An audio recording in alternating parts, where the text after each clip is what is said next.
تو وہ کرے گا اور ساتھ بھی جائے گا. اس لیے سیاستدانوں کو کوئی ٹائم نہیں ہے. جس وقت لوگوں کو پریشانی ہے اس وقت وہ آپ کا دروازہ کھٹکھٹاتے ہیں اور کھٹکھٹا سکتے ہیں, جو کہ آفیسر کا آپ 10 اور 4 کے بھی بعد اور اس سے پہلے کوئی دروازہ کھٹکھٹا کے نہیں سکتا, کیونکہ ان کی وہ ڈیوٹی نہیں ہے.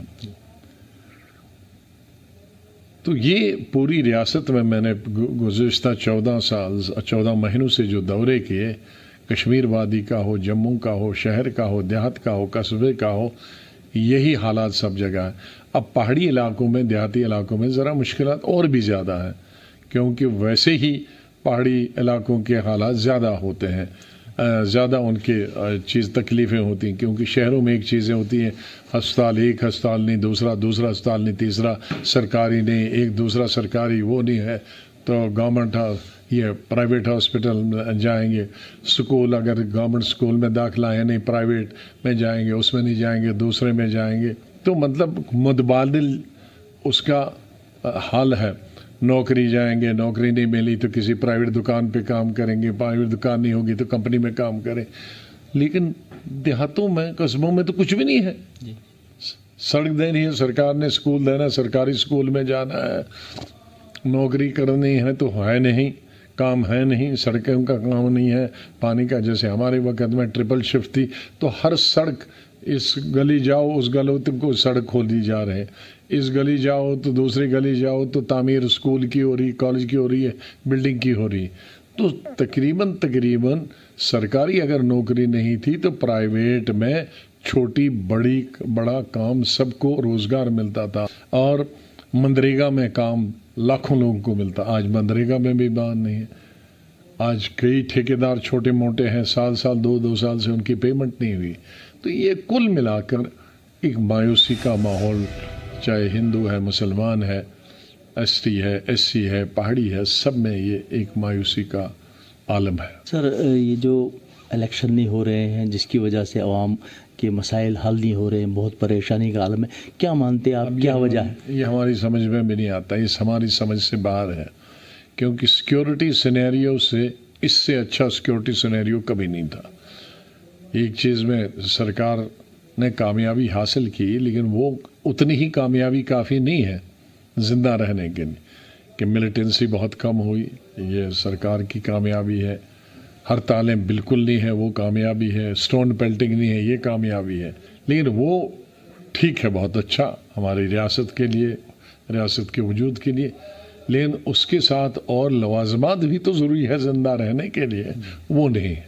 تو سر, یہ جو دفعہ 370 ختم ہوا, اس کے علاوہ 35A بھی ختم ہوا, تو کیا مانتے ہیں آپ اسٹیٹ ہوڈ ختم ہونے سے کتنی عوام میں پریشانی ہوئی, کتنے مسائل ان کے بڑھ گئے؟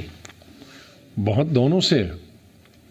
اسٹیٹ ہوڈ سے تو بہت ہی ہو گیا نقصان, لیکن 35A سے ختم کرنے سے بھی اور زیادہ نقصان ہوا. ابھی لوگوں کو معلوم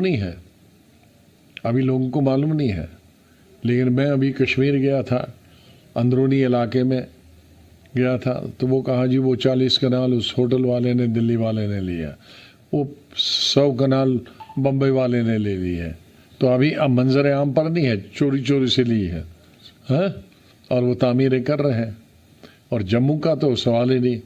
جموں کا تو گزشتہ 50-40 سال سے باہر کے لوگوں کے, پنجاب کے, باقی اسٹیٹوں کے, جن کی فیکٹریاں تھیں دلی میں, یہ جموں میں, سانبا میں, کٹھوا میں, انہوں نے یہاں مکان تعمیر کیے تھے, لیکن وہ رام لال شام لال کے نام پر کیے تھے.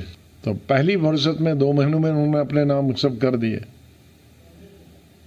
تو ہماری اسٹیٹ پہلے ہی کم زمین ہے اس میں. اس ہماری اسٹیٹ میں یا تو جنگلات ہے یا پہاڑ ہے, تو زرخیز زمین بہت کم ہے, 15-20%.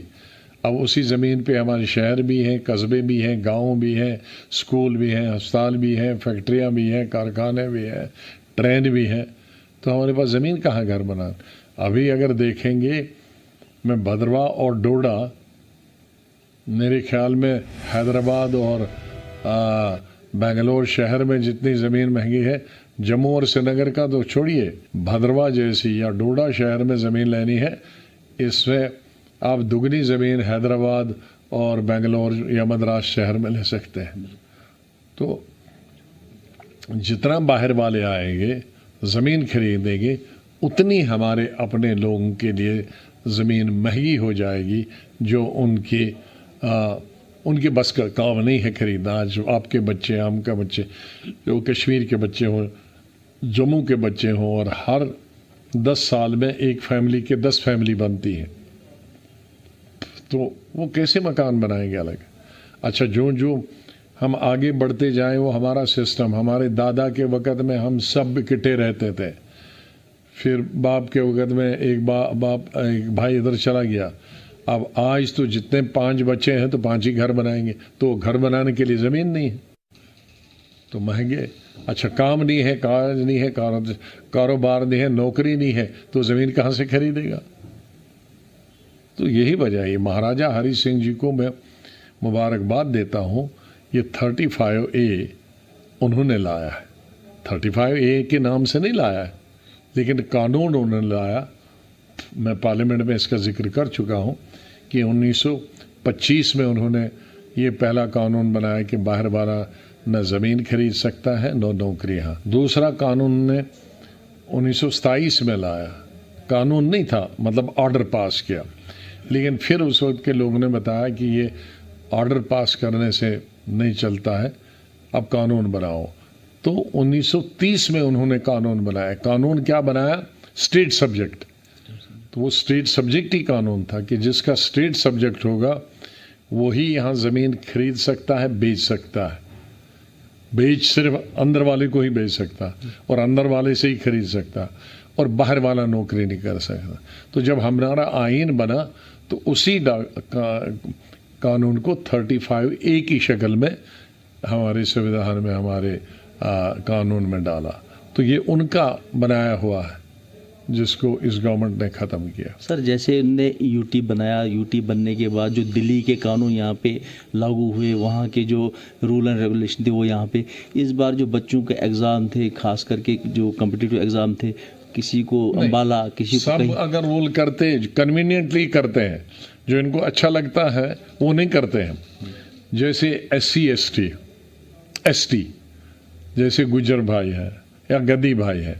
پورے ہندوستان میں ہم نے جو ہماری گورنمنٹ تھی کانگریس کی گورنمنٹ اس وقت میں کانگریس میں تھا تو قانون لایا تھا کہ ہندوستان میں تو ST ہمارے گدی بھائی ہیں اور بہت کم گجر بھائی ہیں. یہاں ہمارے زیادہ گجر بھائی ہیں ST اور گدی بھائی بھی ہیں جو جنگلوں میں رہتے ہیں. تو جو ہم نے قانون وہاں بنایا تھا کہ گدیوں کو ST کو جنگلوں میں جو ہے ان کو زمین پہ کھیتی کرنے کا حق ہے, زمین مکان بنانے کا حق ہے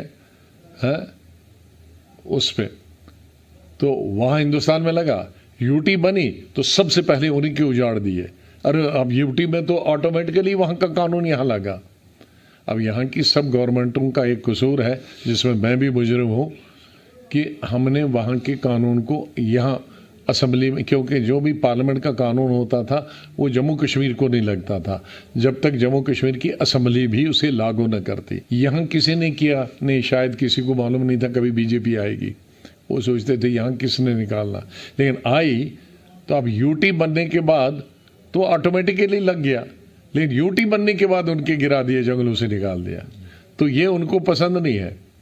تو جو پسند ہے ان کو سوٹ کرتا ہے وہ سینٹر کا لگاتے ہیں, جو لوگوں کے فائدے کا ہے اس کو نہیں لگاتے.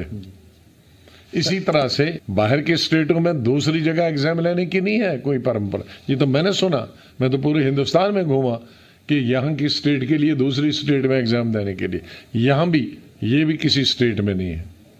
تو یہ جو غلط بتایا جاتا ہے کہ UT بننے کے بعد ہر چیز یہاں لاگو ہو سکتی ہے, یہ غلط بات ہے. سر جیسے یہاں پہ جموں میں عام طور یہ تھا کہ BJP آئے گی سب چیز بدل جائے گی, وہ چیز تو کھل کے سامنے آ گئی, مہنگائی بڑھ گئی, اس کے علاوہ بہت سی چیزیں اینٹی انکمبنسی آ گئی ہے. تو کیا لگتا ہے آپ کو اس بار BJP کی صورتحال کیا ہوگی جموں میں؟ اب یہ تو عوام تک ہے, میں کیسے کہہ سکتا ہوں. میں تو کہتا ہوں ہمیں ووٹ دے دو, ہم نے اپنے وقت میں